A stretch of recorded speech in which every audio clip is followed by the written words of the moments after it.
Hello and welcome to Films Recapped. Today I'm going to explain an American horror film called Saw. This is part 2, so kindly make sure you subscribe to be notified when I release part 3. Warning. Watch out for spoilers and take care. Police informant Michael Marks awakens in a room with a spike-filled mask locked around his neck. Michael has 1 minute to cut into his eye to obtain the key, but can't bring himself to do it, and is killed when the mask closes. At the scene of Michael's game, Detective Allison Carey finds a message for her former partner, Detective Eric Matthews, and calls him in. Matthews joins Carey and Officer Daniel Rigg in leading a SWAT team to the factory which produced the lock from Michael's trap. There they apprehend John Kramer, the jigsaw killer, who indicates computer monitors showing 8 people trapped in a house, including his only known survivor Amanda Young, Matthews' son Daniel, and 6 other victims: Xavier, Jonas, Laura, Addison, Obi, and Gus. A nerve agent filling the house will kill them all within 2 hours, but John assures Matthews that if he follows the rules of his own game, he will see Daniel again. At Carey's urging, Matthews agrees to buy time for the tech team to arrive and trace the video signal. During their conversation, John reveals to Matthews that one of his main motivations to become Jigsaw was a suicide attempt after his cancer diagnosis, which led to a newfound appreciation for life. His game's purpose is to help his victims develop the same appreciation. The group is informed by a microcassette recorder that antidotes are hidden throughout the house. One is in the room's safe, and the tape provides a cryptic clue.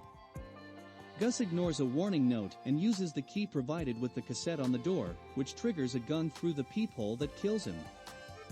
Once the door opens, they search the house and find a basement, where Obi, who helped with the abductions, is killed in a furnace trap while trying to retrieve 2 antidotes.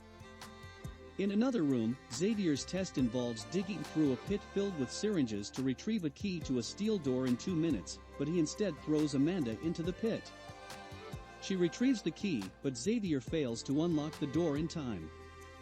Throughout the game, the group discuss connections between them and determine that each has been incarcerated before except Daniel. During his father's test, John reveals their affiliation to Matthews, who was a corrupt police officer framing his suspects in various crimes recently. Xavier returns to the safe room and finds a number on the back of Gus' neck. After realizing the numbers is the password for the safe, he kills Jonas and begins hunting the others. Laura succumbs to the nerve agent and dies, after finding the clue revealing Daniel's identity. Incensed by the revelation, Addison leaves on her own and finds a glass box containing an antidote, but her arms become trapped in the openings which are lined with hidden blades. Xavier enters the room and leaves her to die after reading her number. Amanda and Daniel find a tunnel from the first room leading to the dilapidated bathroom. N1, Xavier finds them and, agitated by Amanda's taunts, cuts off a piece of skin from the back of his neck to read his own number. Before Xavier could finish them off, Daniel slits his throat with the hacksaw. Having seen Xavier chasing his son, Matthews assaults John and forces him to lead him to the house. The tech team tracks the video's source, and while Rigg's team searches the house, Carey realizes that the game took place days before they captured John until the timer for Matthews' game expires to reveal Daniel inside a safe, bound and breathing in an oxygen mask. Unaware of these events, Matthews enters the house alone and makes his way to the bathroom, where he is subdued by a pig-masked figure.